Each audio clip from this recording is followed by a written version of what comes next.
Vou começar com você, Josias, que ontem também não participou aqui, mas que está acompanhando. Essa nota do Dias Toffoli esclarece tudo que apareceu até agora? Não esclarece não. A nota vale mais pelas omissões do que pelas explicações, né? Sempre que alguém descobre nos subúrbios desse caso Master que o Dias Toffoli aprontou alguma, o ministro se finge de morto. E agora, com as vergonhas expostas nesse relatório da Polícia Federal, o Toffoli divulga mais uma nota e o texto ofende de novo a inteligência alheia. O Toffoli admitiu pela primeira vez que é sócio da empresa Maridit, que vendeu uma participação do resort Itaiaia para um fundo ligado ao Banco Master. Mas ele alega que nunca recebeu dinheiro do Daniel Vorcaro e do cunhado dele, o Fabiano Zettel. Ocorre que o documento da PF menciona a mensagem em que o Vorcaro trata dos pagamentos feitos à empresa lá da família do Toffoli. Ele trata desse assunto com o cunhado Zettel. E o fato de o ministro ter recebido dinheiro de um fundo vinculado ao Master não o autoriza a dizer, olha, do Vorcaro não recebi nada. O Toffoli diz que a lei permite que ele seja sócio de empresa familiar, porque ele não exerce funções gerenciais. Portanto, pode receber dividendos sem nenhum problema. Acontece que a reportagem do Estadão visitou a sede da empresa familiar do ministro, funciona no interior de São Paulo, na casa de um dos irmãos dele, e a cunhada do ministro simplesmente disse à reportagem que na casa dela não tem empresa nenhuma, que o marido dela nunca foi sócio de resort nenhum, e o ministro simplesmente ignora esses fatos todos, que dão agora a impressão de que ele é o dono dessa empresa e que, portanto, essa história, esse lero-lero de que não exerce funções gerenciais, isso não representaria nenhum problema.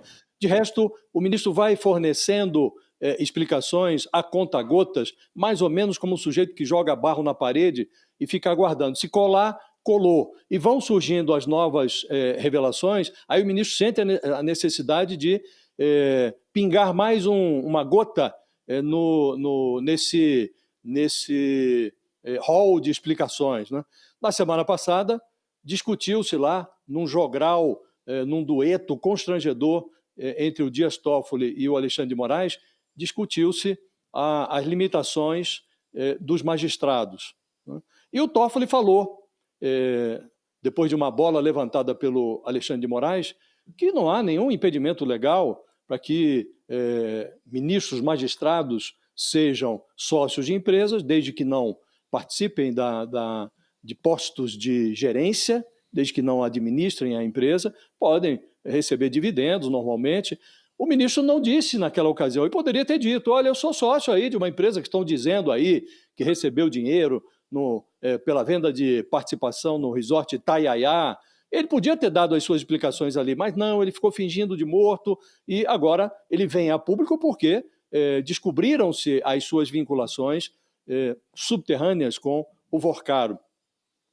E ele diz, é normal, a lei permite. O que a lei não permite é que o magistrado que tenha vinculações como as que ele tem com os gestores do Banco Master fique imaginando que pode ser relator desse inquérito, fingindo que nada foi descoberto sobre o que ele fez no verão passado. Isso é o que a lei não permite.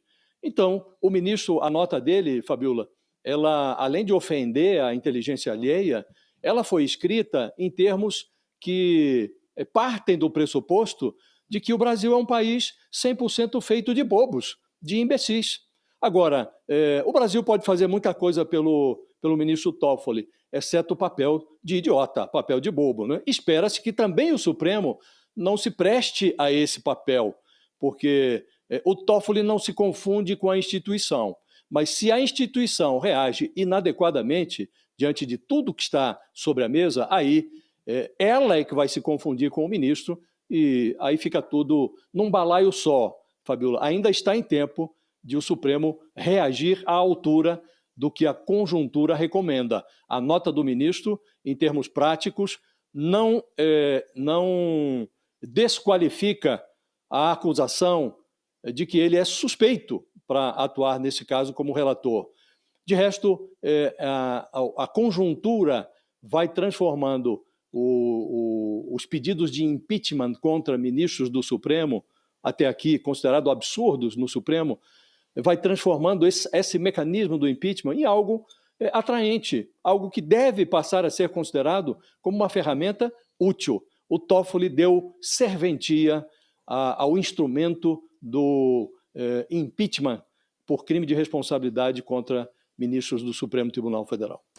Vamos abrir a roda aqui, quero ouvir a Dani Lima, ela também tem apuração sobre o caso. Vamos lá, Dani. Fabíola, trago informação nova para o seu público aqui no All News às 10 horas e 14 minutos. O último parágrafo dessa nota me chamou muito a atenção. Essa nota que você trouxe agora do ministro Dias Toffoli. Porque o ministro encerra a nota dizendo, abro aspas, ademais, o ministro desconhece o gestor do fundo Arlim. Eu fui rememorar quem é o Fundo Arlim. O Fundo Arlim comprou em 2021, segundo admite a nota do próprio ministro Dias Toffoli, a parte dele na empresa familiar dele, Maridit. O Fundo Arlim é administrado pela REAG. Quem é a REAG? É uma gestora de investimentos que está no centro das apurações da Operação Carbono Oculto e da investigação que envolve o Banco Master. A REAG, essa gestora de investimentos, na Carbono Oculto, suspeita de lavagem de dinheiro, inclusive para organizações criminosas, tá? E na Master, ela aparece como uma espécie de ponto de passagem de dinheiro que era obtido pelo Daniel Vorcaro, ia para a REAG, voltava para o Master. Então, assim, ela está no centro dessa operação que o Vorcaro montou para dissimular capital. Isso é o que dizem as investigações da Polícia Federal. Portanto, o fundo que o ministro Dias Toffoli diz desconhecer quem é o dono e para o qual ele vendeu a parte dele na empresa familiar Maridit em 2021, segundo afirma a própria nota exarada pelo gabinete do ministro, é administrado pela REAG, gestora de investimentos que é suspeita na Operação Carbono Oculto de lavar dinheiro para organizações criminosas e na operação que apura as relações do Banco Master de ser ali um ponto também de dissimulação de capital do banco, do instituto,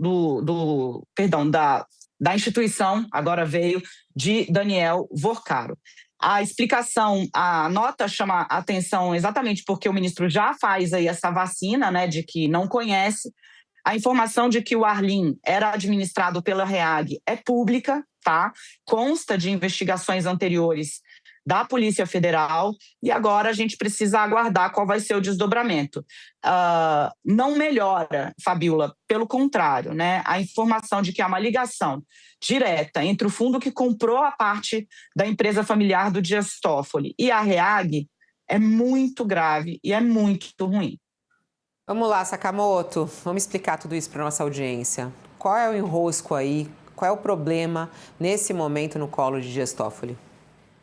Bem, o ministro Dias Toffoli se esforçou nas últimas semanas para tentar mostrar que não tinha nada a ver, fez a egípcia quando podia, bradou, como bem lembrou o Josias também, quando também coube, apesar de não falar o principal. Ele falou, né, como se fosse um ultraje, uma crítica ao ministro do Supremo Tribunal Federal, dada a falta de transparência e dada a quantidade de elementos que mostravam conflito de interesses, né? Mas ele em nenhum momento deu respostas satisfatórias para tudo isso. E é o que tudo indica, aí é claro, as investigações vão mostrar, mas é o que a gente, e inclusive pelo que foi lembrado aqui, de que a família do próprio ministro falava: olha, a gente não é dono de nada, né? A gente nem tem condições para isso, o que pode estar se colocando que eles eram laranjas num processo que era capitaneado pelo ministro Toffoli. E aí começa, inclusive, a ter um problema com relação à questão de não só de transparência, mas por que ele queria esconder isso? Por que ele não queria falar isso? Desde o começo de todo o processo, Toffoli tem se metido nas maiores confusões, para dizer uma expressão sessão da tarde, viaja com o advogado de um dos investigados para assistir jogo de futebol no Peru, depois chama para si, aceita, né, a alegação da defesa do Vorcaro, chama para si, para o Supremo Tribunal Federal, o caso. E aí, isso é claro, impõe um sigilo que a gente questiona, né, o porquê, traz, né, pede para que as provas coletadas pela Polícia Federal fiquem com ele, a Polícia Federal só possa consultar sobre a justificativa dele, depois acabou sendo mudado isso e uma série de outras coisas. E aí é que está o ponto. Agora a gente começa, agora a gente começa a ter comprovação, porque todo mundo já sabia disso, mas agora a gente começa a ter comprovação do porquê ele queria tanto manter isso lá no Supremo. Não era uma questão de proteção de terceiros, era dele. Havia uma grande possibilidade dessa questão, não é uma questão de proteger terceiros, era ele mesmo. Né? A gente sabia porque a quantidade de coisas colocadas era muito grande. Né? Mas ele não queria... Isso é importante você tá falando. Não, porque é o seguinte, o negócio estava girando, mas quem que está querendo proteger? Proteger A, B, C, D, E, político, tudo bem. Como bem colocou, e aliás, parabéns para a Dani, parabéns para o Fábio Serapião pelo furo de ontem, que trouxe a público exatamente o que a Polícia Federal estava levando para o Fachin, né? Falou, encontramos o Toffoli aqui falando groselha. A gente ainda não tem noção de toda a groselha que foi, mas está aqui e avisando, falou, olha... A PGR já tinha negado pedir a remoção do Toffoli do caso, sob a alegação de que ele estaria impedido de conflito de interesses, né? Mas aí o pessoal chega para o Fachin e fala, olha aqui, aí Fachin, você faz se quiser. Até porque a PE, o André não é burro, o André sabe que ele não pode, tem limite do que pode e não pode pedir, tem que pedir para a PGR, aí o Fachin que conversa com o Gonê. Mas o fato é que está aqui. E isso mostra, isso indica, não é que prova, mas isso indica que o Toffoli poderia estar fazendo o que está fazendo também em causa própria, no final das contas. E aí você vai ver a nota, eu estava fazendo a análise da nota sobre a análise de discurso. É nerd, eu sei, mas aí eu não me aguentei como professor de comunicação, né? Ele tenta trazer um escudo de legalidade, com uma repetição. Ele usa devidamente, o advérbio devidamente na nota, devidamente registrada, aprovada, declarada, etc., para tentar criar esse esforço repetitivo de que há uma correção nos atos dele, né, em primeiro lugar. E de que há uma aprovação institucional de tudo que ele fez. Daí ele parte para um álibi temporal, cronológico. Ou seja, é um argumento lógico. Saí da empresa em fevereiro, quer dizer, a empresa saiu da relação com o fundo em fevereiro, o processo chegou em novembro, logo é impossível haver conflito. Aonde que é impossível haver conflito? Claro que não. Claro que tem muita coisa. A pessoa é sócia de negócio. Meu amigo, às vezes sócio dura mais tempo do que ex na vida. Sabe? Às vezes sócio é mais presente na vida da pessoa do que ex-mulher, do que ex-marido. Né? Tem a questão dessa semântica, né, de que a empresa é administrada por parentes, como se ele fosse um sujeito passivo, sendo que a visita dos nossos colegas do Estadão à porta do Toffoli mostrou que passivo eram talvez os parentes dele, e não ele, né? Tentando neutralizar a figura do Toffoli gestor, que inclusive foi aquilo que ele falou no STF naquela dobradinha com o Alexandre de Moraes. O problema é gerir. Tá. O problema é gerir, mas se os parentes, ao que tudo indica, não faziam, talvez não fizessem gestão, como está sendo colocado, quem é que administrava isso de fato? Né? É o que tem que colocar. Aí tem uma negação categórica, e aí como o próprio Josias falou, e tem as omissões estratégicas, aquilo que é o não dito. Né? A nota detalha a forma jurídica da empresa, SA, capital fechado, mas é vaga sobre a natureza operacional das transações que geraram esses valores. E tem um conflito nesse contexto, né? A nota não aborda o conteúdo das acusações do conflito de interesses, limitando a atacar datas e registros. Ou seja, mais do que dar respostas, Toffoli saiu pela tangente através da forma. Bom, é muito importante a gente ouvir o meio jurídico disso, né? Essa postura de Dias Toffoli, o papel da Polícia Federal, a resposta de Dias Toffoli. A gente vai aqui ao longo do nosso All News ouvir alguns juristas e, claro, a gente abre com ele, que é o nosso professor aqui no nosso All News, colunista do UOL, Walter Mairovich, conosco a partir de agora, que também já fez uma coluna a respeito de tudo isso que está envolvendo Dias Toffoli. Olá, Mairovich, bom dia, seja bem-vindo. Bom dia, Fabiana, bom dia, Dani, parabéns pela matéria, Sakamoto, Josias. Fabiola, eu começaria sobre um aspecto jurídico. com base no que ele escreveu nessa sua, acho que é a quarta, quinta ou 10ª nota. Porque todos que tentam se justificar por notas e não põem a cara, é sinal que tem medo de pôr a cara.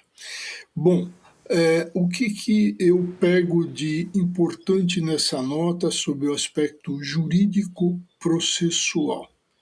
Ele está afirmando que ocorreram negociações, ele tinha ciências dessas negociações, explica que ele era um acionista apenas de uma sociedade anônima, mas evidentemente que conhecia a transação.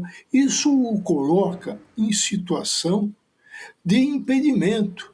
Em linguagem futebolística, não precisa nem de VAR, ele está numa banheira assim, escancarada. Então, sob esse aspecto, o Toffoli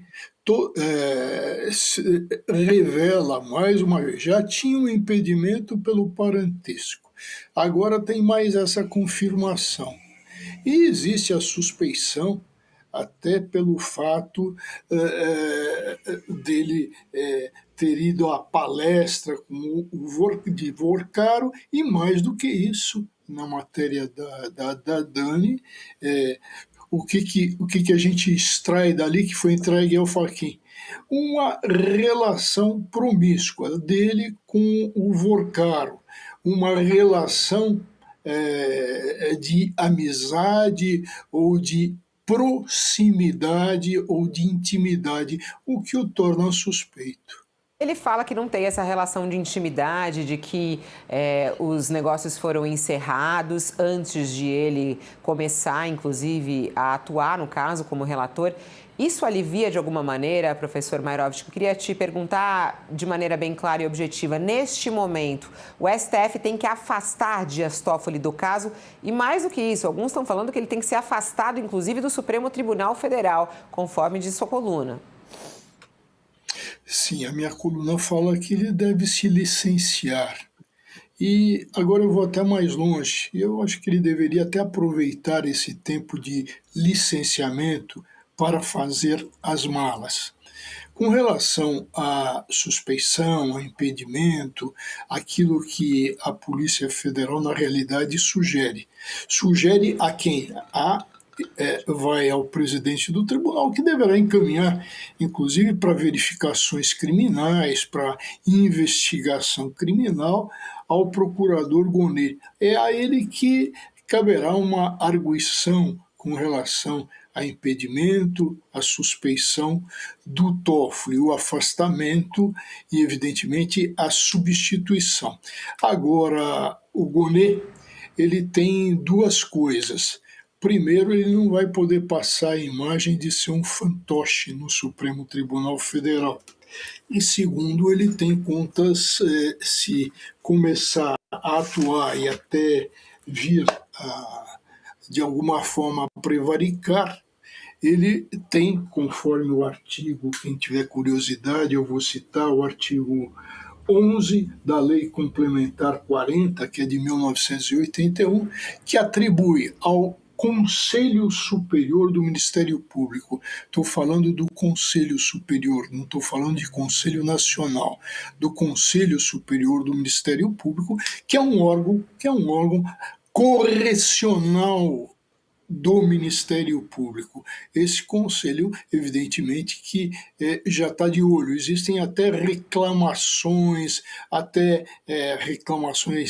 de promotores e de procuradores em razão da atuação do Gonê. Já ele leva um carimbo de fantoche do Supremo e, mais do que isso, daqueles dois que foram pedir ao Lula para que ele fosse indicado, ou seja, Gilmar Mendes e Alexandre de Moraes. Vamos lá, é importante esse ponto aí em relação à Procuradoria-Geral da República. Fica nas mãos dele, Josias, essa possibilidade de afastamento. Qual seria o melhor caminho na sua análise? O próprio Toffoli pedir afastamento neste momento. E quem deveria afastá-lo? Qual seria o papel da PGR nisso, Josias? O papel da PGR é central. Cabe a ela, mediante provocação da Polícia Federal, se dirigir ao Supremo. Mas o procurador Paulo Gonet, ele já piscou para o Toffoli quando uma representação da oposição pedia a ele providências por conta da viagem que o Toffoli fez num jatinho particular na companhia de um advogado, de diretor, sob investigação do Master, e o Gonet simplesmente ignorou esse pedido da oposição, arquivou. Então, a Polícia Federal se sentiu mais à vontade se dirigindo diretamente ao presidente do Supremo, o Edson Fachin. Ao assumir a função de relator do inquérito sobre o Banco Master, o Dias Toffoli fez uma opção preferencial pelo abismo. E nesse relatório em que esmiuçou as relações pessoais e monetárias do Toffoli com Daniel Vorcaro, a Polícia Federal sinalizou para o Fachin que o colega dele está a um passo do precipício. Ou o Supremo chega para o lado e deixa o Toffoli passar, ou ele vai ser empurrado pelo Toffoli de despenhadeiro abaixo.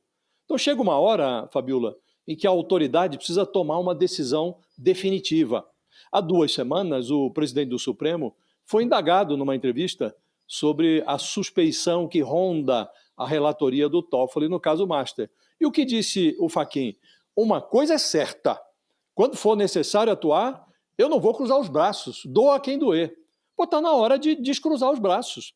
Se não doer no Toffoli, doerá na instituição, no Supremo. O relatório da PF, que ainda está sob sigilo, menciona conversas do Toffoli com o Vorcaro, cita mensagens do banqueiro falido sobre os pagamentos relacionados a esse resort Taiaiá, da família do ministro, que ele agora reconhece que é sócio da beneficiária desses pagamentos. O Toffoli fornece aí as suas explicações monetárias, admite ser sócio dos irmãos. Agora, a promiscuidade ficou maior do que o tapete do Supremo. A suspeição está vazando pelas bordas do tapete. Mas o Toffoli ainda não se deu por achado. Ele disse que a nota da Polícia Federal está escorada em meras ilações e o Fachin está aguardando as explicações formais do Toffoli. Pediu a ele explicações agora. O Fachin pode levar esse caso ao plenário em caráter emergencial para que o Supremo tome uma decisão, afastamento cautelar, uma escolha de um novo relator,